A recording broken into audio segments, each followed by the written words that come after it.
Olá, meu nome é Alice e vamos dar continuidade às aulas de Direito Administrativo. Hoje, na aula 2, nós vamos falar do Direito Administrativo enquanto uma área da ciência jurídica, vamos falar do Sistema Administrativo Brasileiro e do Regime Jurídico Administrativo. Então, para começar, a gente precisa entender um pouquinho do que é direito, tá? Sem um grande aprofundamento, porque não é o nosso objeto aqui, a palavra direito ela tem vários significados, seja nos dicionários jurídicos mesmo, seja nos dicionários abertos, livres para todas as áreas, né? Para Kant, por exemplo, o direito é o conjunto de condições segundo as quais o arbítrio de cada um pode coexistir com o arbítrio dos outros, de acordo com uma lei geral de liberdade.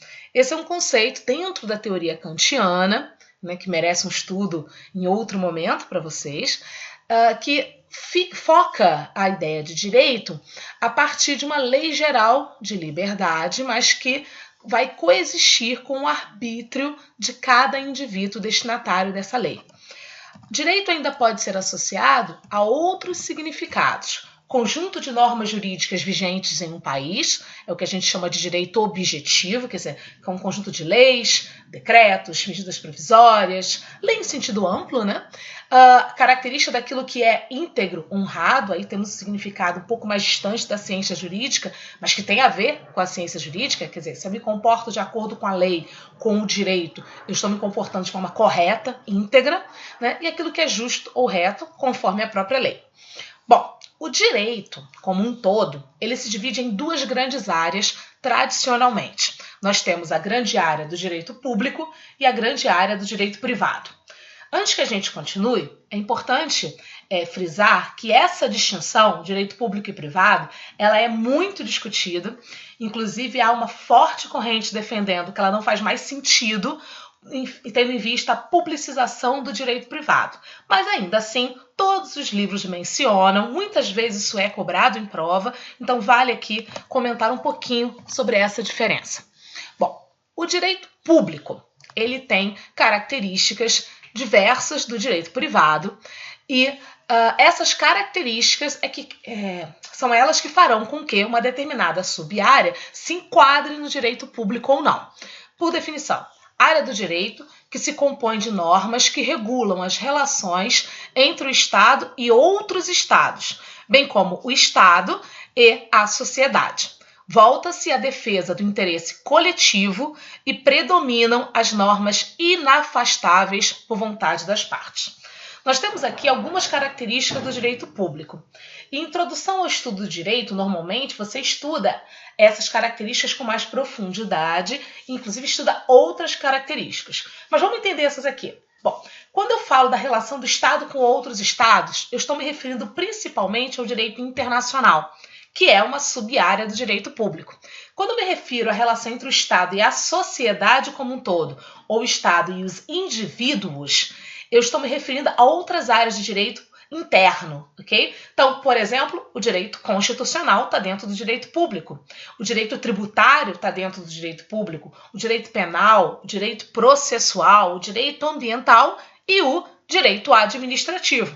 Faz todo sentido, né? Porque o direito administrativo se compõe de regras que regulam a construção, ou melhor, a organização do Estado e a administração desse Estado. Então faz todo sentido que esteja dentro do direito público.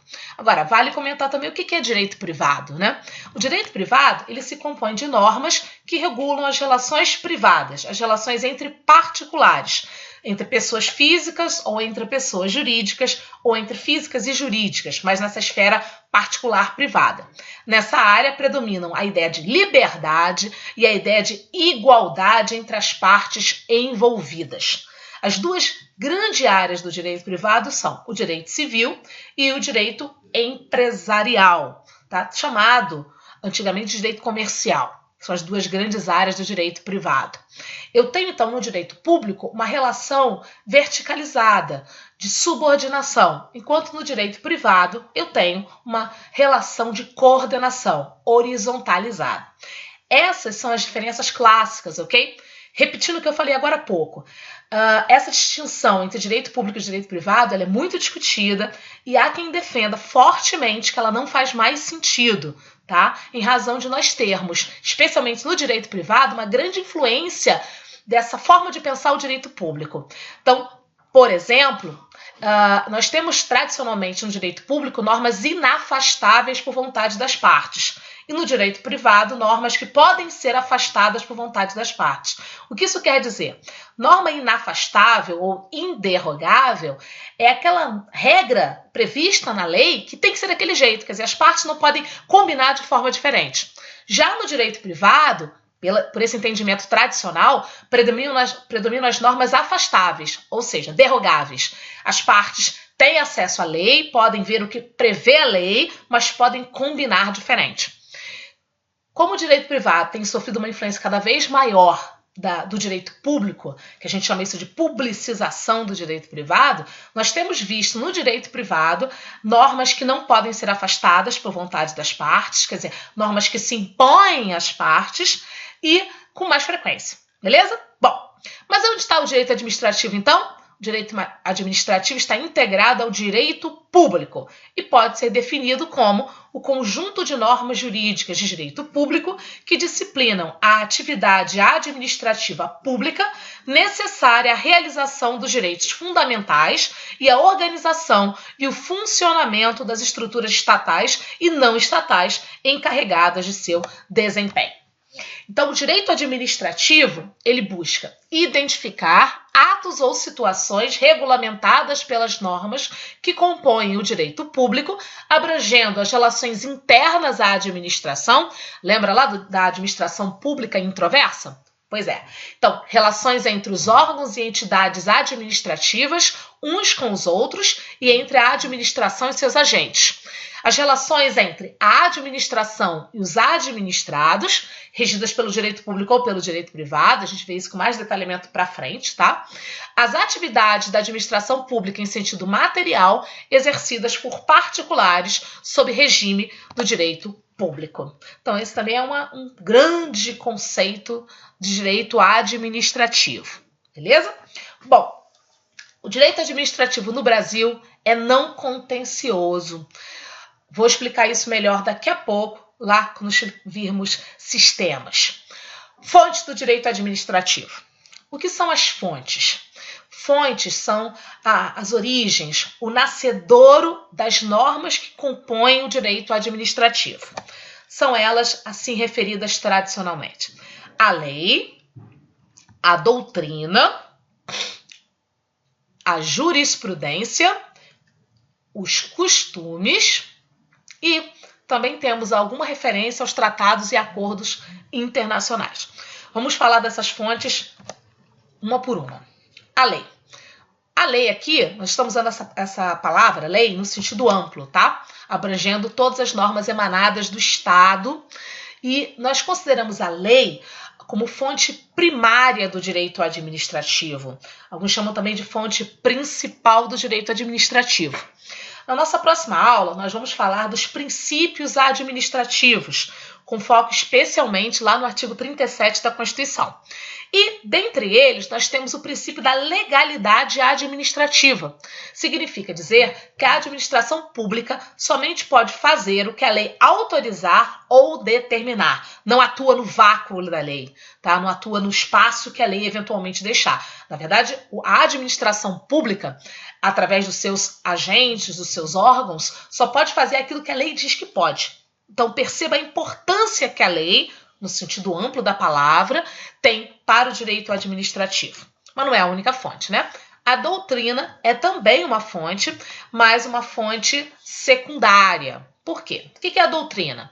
Doutrina se compõe das teorias, das teses, com a finalidade de explicar o conteúdo das normas administrativas, indicando seu entendimento acerca da melhor interpretação ou das interpretações.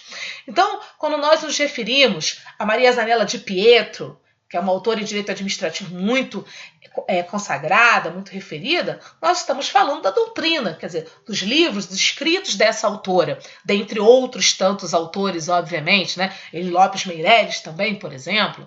Então, esse arcabouço teórico que é construído passo a passo por aqueles que se preocupam em ler a lei, estudar a lei, entender a jurisprudência, comparar com a legislação de outros países, essas pessoas nós chamamos inclusive de juristas normalmente, né? Esse conjunto de informações compõe a doutrina, tá? Mas é uma fonte secundária indireta ou subsidiária, porque pega a lei, entende a lei, interpreta a lei, compara com outras leis e extrai conclusões teóricas para essas, a partir dessa fonte primária que é a própria legislação. A jurisprudência. Bom, vamos aqui fazer logo uma correção de vocabulário. Eu ouço muito dos meus alunos frases do tipo: separei uma jurisprudência para te mostrar. Ou, essa jurisprudência, quer dizer, diz isso. O que esse aluno está querendo me dizer? Que ele separou uma decisão judicial para eu ver, ou que aquela decisão judicial diz isso. Uma decisão judicial não é jurisprudência, tá, gente? Ela pode ser um exemplo de uma jurisprudência. Por quê? Porque a jurisprudência ela surge a partir da observação de reiteradas decisões semelhantes do judiciário sobre uma matéria específica, gerando, portanto, um entendimento precedente sobre essa matéria, sobre esse assunto.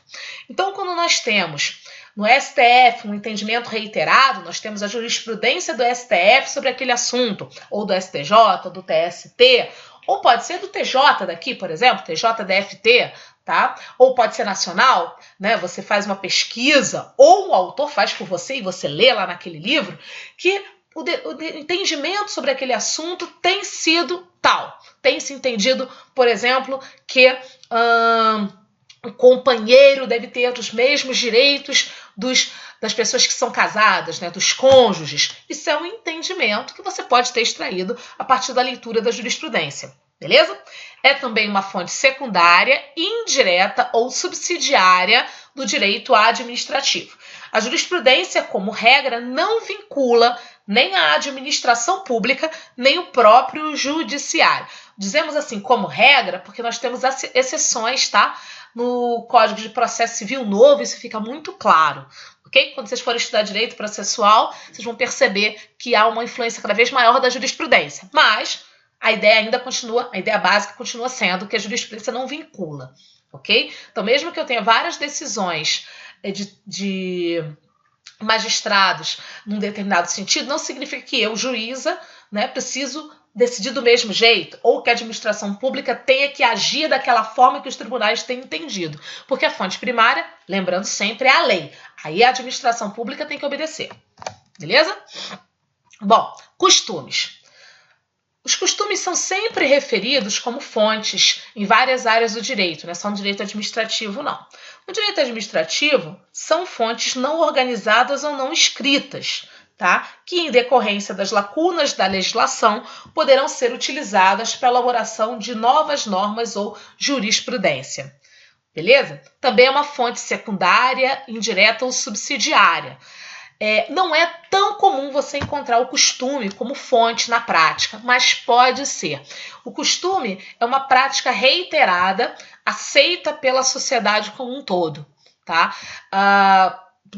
Para ser um costume, tem que ser praticado há algum tempo. Não dá para eu te dizer se é 1 ano, ou há 10 anos, ou 100 anos, tá? Não tem isso em livro algum, dizendo quanto tempo tem que se praticar aquele entendimento para virar costume, não. Beleza? Mas tem que ser há algum tempo e tem que ter uma aceitação geral, tá? Uma aceitação bastante razoável para, então, acabar criando uma regra de comportamento. Os sistemas administrativos. Acabamos lá as fontes. Vamos falar de sistemas administrativos, tá? O sistema administrativo é definido como uma forma de solução de litígios decorrentes da atuação do Estado. Existem 2 grandes sistemas administrativos, o sistema francês e o sistema inglês, ok? O sistema francês ele é chamado de sistema do contencioso administrativo, porque há lá uma dualidade de jurisdição. Eu tenho uma jurisdição no sentido que nós conhecemos, né, atribuída ao poder judiciário propriamente, e uma jurisdição atribuída à administração pública, chamada de contencioso administrativo. Então, dentro desse sistema, desse modelo francês, o poder judiciário não pode intervir nas funções administrativas, sendo estas sujeitas apenas à jurisdição especial do contencioso administrativo. O nosso modelo, tá, o que no Brasil se adota, é o sistema inglês, ou de jurisdição única, sistema no qual todos os litígios, sejam aqueles de natureza administrativa ou de natureza exclusivamente privada, todos eles podem ser levados ao poder judiciário. Tá? Você não tem essa impossibilidade de levar a discussão ao poder judiciário, como aconteceria no francês, em que eu teria que levar aquela questão administrativa ao contencioso administrativo. E isso se deve a uma previsão que se encontra lá no artigo 5º da Constituição, que diz assim: a lei não excluirá da apreciação do poder judiciário lesão ou ameaça a direito. Ou seja, se nesse momento eu tenho um direito meu sendo lesionado, eu posso ir ao judiciário buscar uma resposta do Estado juiz, uma solução para o Estado juiz. Se eu não sofri a lesão ainda, mas posso vir a sofrer, que é o que a Constituição fala em ameaça a direito, eu também posso ir ao judiciário buscar uma medida preventiva para prevenir, para evitar que eu sofra essa lesão. Essa previsão da Constituição encontra na doutrina um nome, chama-se de princípio da inafastabilidade da jurisdição, ou também chamado, bem menos comum essa palavra, tá? Inarredabilidade. Você vai ler mais frequentemente inafastabilidade. Então, interpreta aqui. Inafastabilidade quer dizer o quê? Que a jurisdição não pode ser afastada. A lei, não podemos ter no Brasil previsão legal que diga que aquele assunto, que aquela lesão ao direito ou ameaça de lesão ao direito não pode ser levado ao judiciário.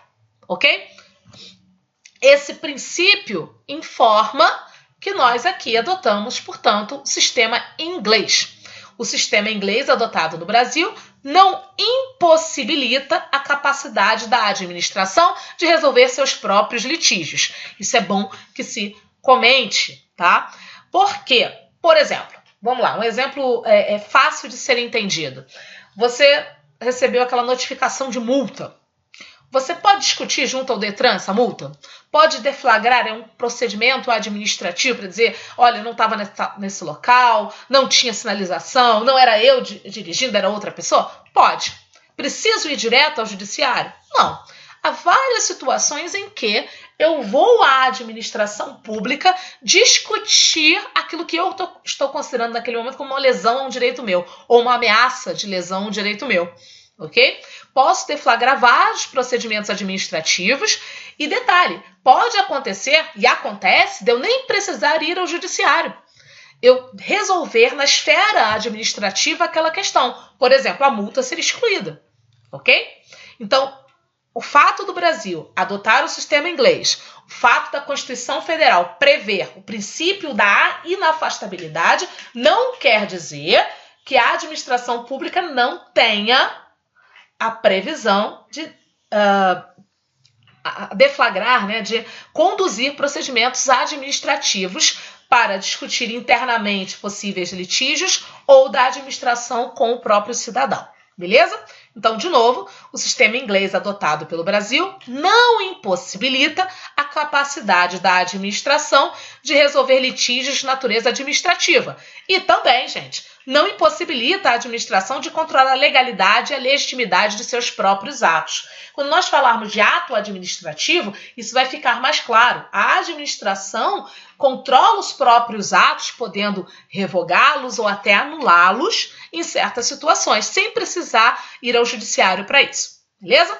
Mas sempre é possível recorrer ao judiciário, sendo desta a decisão que prevalecerá, fazendo coisa julgada.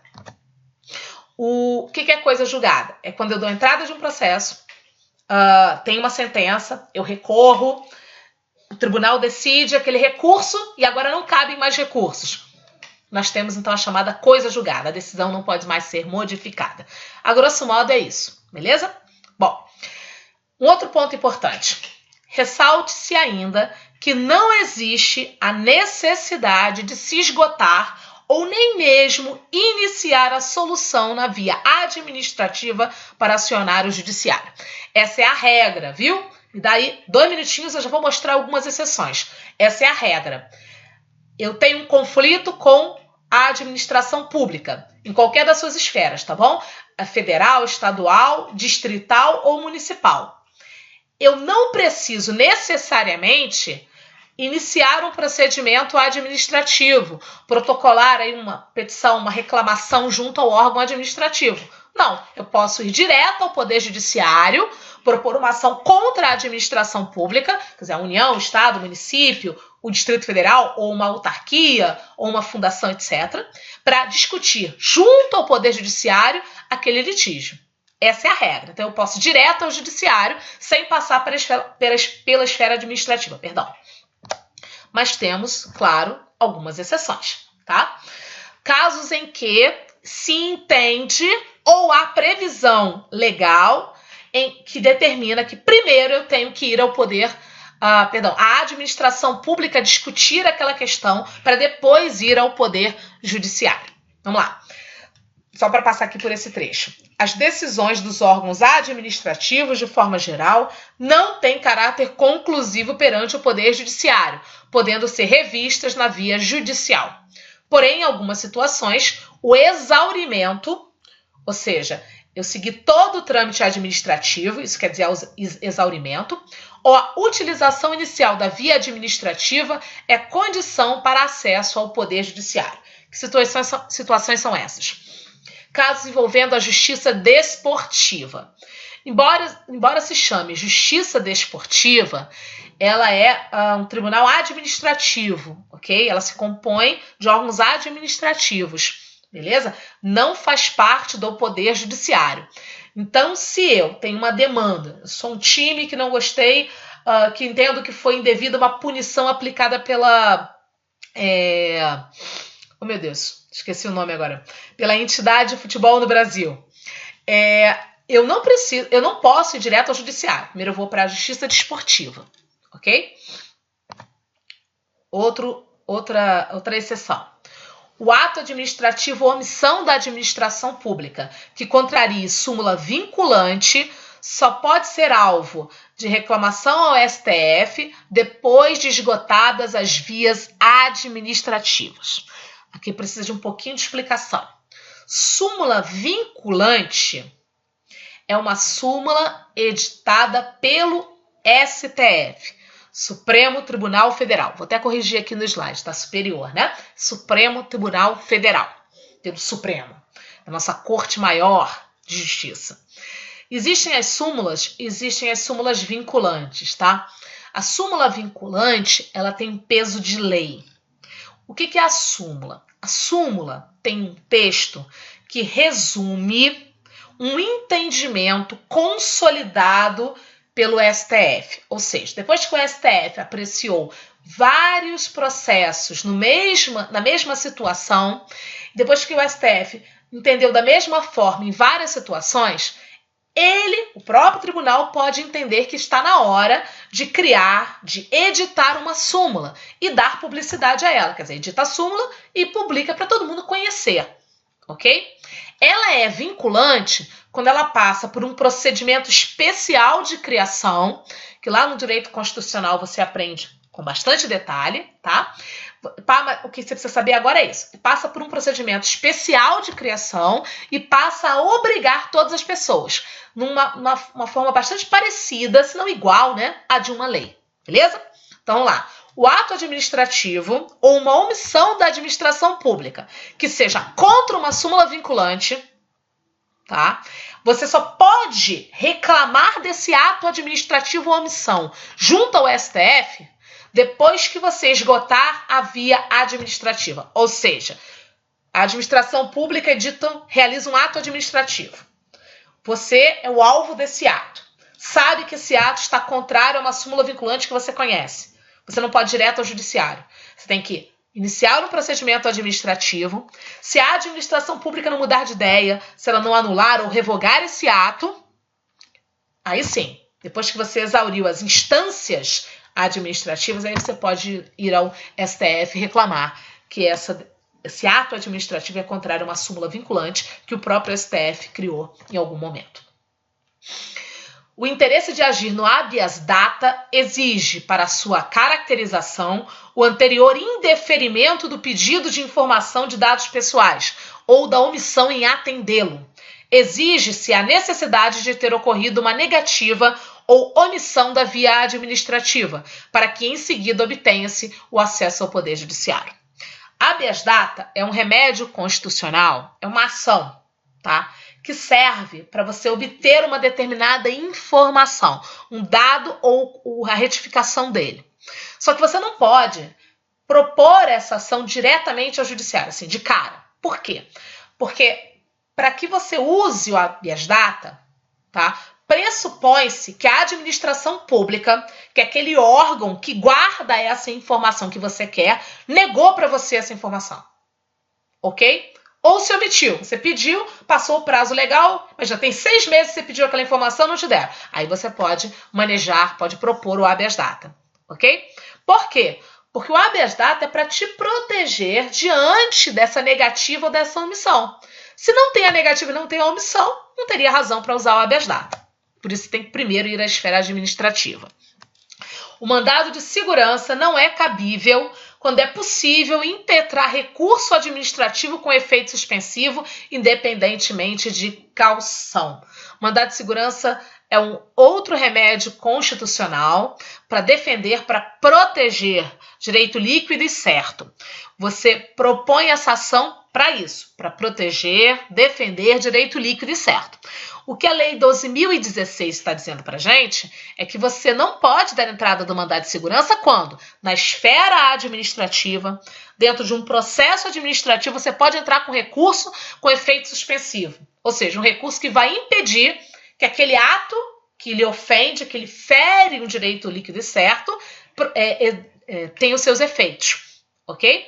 Então, primeiro, você tem que dar entrada desse recurso administrativo com efeito suspensivo, em que a administração pública não exige caução, até porque ela não pode exigir caução.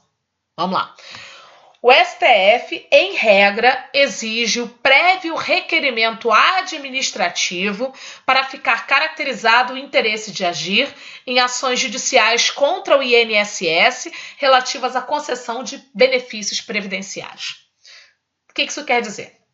Olha como é que faz todo sentido. Você acha que nesse momento você faz jus a uma determinada aposentadoria. Ou você acha que nesse momento faz jus a um auxílio acidente, um auxílio doença. Enfim, você acha que nesse momento você faz jus a um benefício da Previdência, um benefício previdenciário qualquer. Pensa comigo, faz sentido você ir direto ao judiciário? Quer dizer, você nem pediu, você nem perguntou para o INSS se ele vai te pagar. Você vai direto ao judiciário. Não faz sentido, né? Então, o STF tem esse entendimento. Quer dizer, primeiro eu vou ao INSS, ok? Dou entrada lá do meu pedido da aposentadoria, por exemplo, aguardo o prazo legal, né? Isso se o INSS no mesmo atendimento não te responder de imediato, que é muito comum também essa resposta já ser imediata. Se o INSS te concede, não tem processo judicial aqui, para quê? Você já está recebendo o que você queria. Se o INSS te nega, dizendo que você não preencheu algum requisito, e você acha que o INSS está errado, aí você pode ir ao judiciário. Beleza? Agora, esse é o entendimento em regra, tá bom? Em direito previdenciário, você estuda esse assunto e vai descobrir que há umas exceções a esse entendimento aqui, que está no finalzinho desse slide, tá? Mas, por enquanto, é bom que você saiba que há essa exceção. Bom, vamos falar de regime jurídico administrativo. O regime jurídico compõe-se de conjunto de prerrogativas e de restrições a que está sujeita a administração pública, não sendo essas presentes nas relações entre os particulares. Então, conjunto de prerrogativas e restrições, certo? O que são prerrogativas e o que são restrições? Vamos lá. Prerrogativas. Decorre da necessidade de satisfação dos interesses coletivos.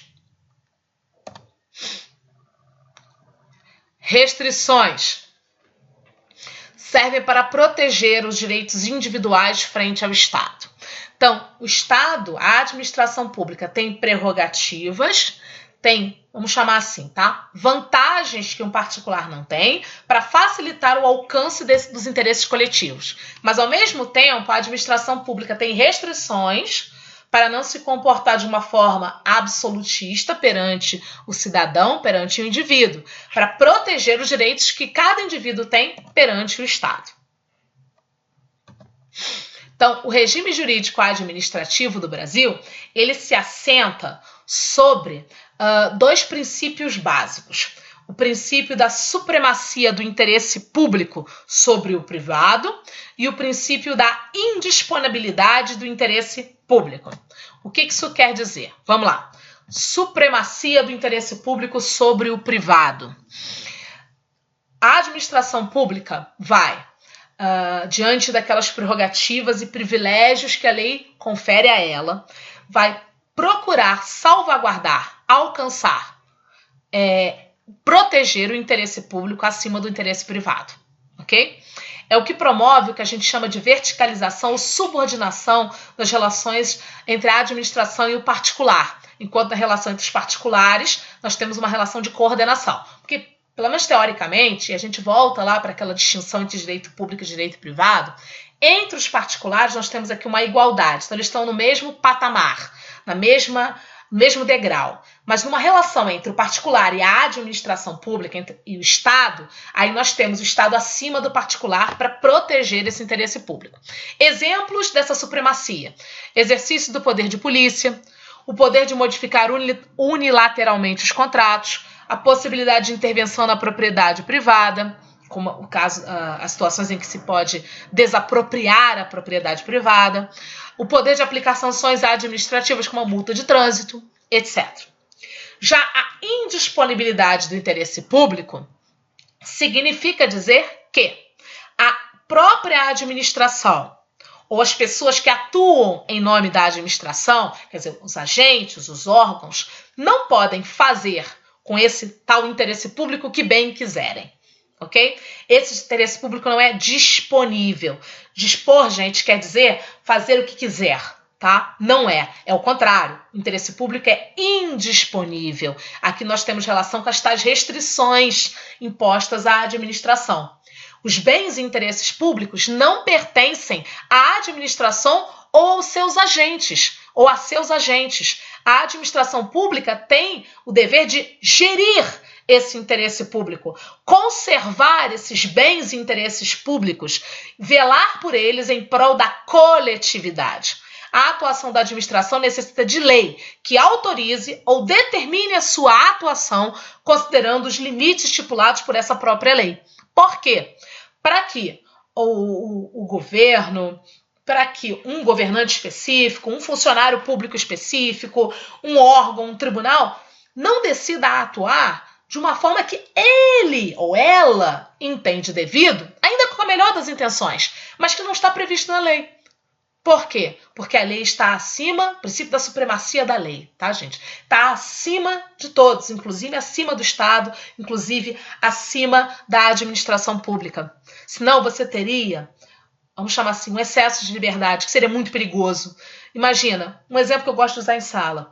Imagina um servidor da Receita Federal vai atender um cidadão que está com uma dívida gigantesca com a Receita Federal.